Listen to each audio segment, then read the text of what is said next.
Šodien 17. jūnijas. Te ir Vitāla dueta lauks, kas ir gatavs pļaušanai. Pasties jau 50 cm ir zelmenis. Bet ir vietas, protams, arī, kur zāle ir zemāka. Un var redzēt, ka tas lauks ir strīpains. Reku šeit viņš ir, te ir zemāka zāle. Un strīpains viņš ir, tāpēc, ka tās ir riteņu pēdas.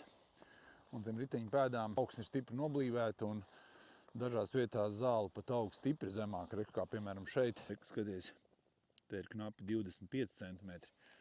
Tā pašā laikā, kur nav noblīvēta augsne, zāle ir pār 50 cm. Diemžēl tās ir pagājušajā gada slapjās vasaras sekas.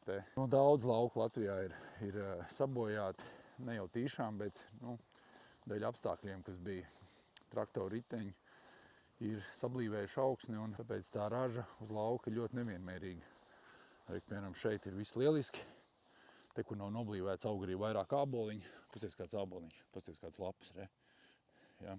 Un šeit ir turpat 50 cm. Ja? Reku augstums.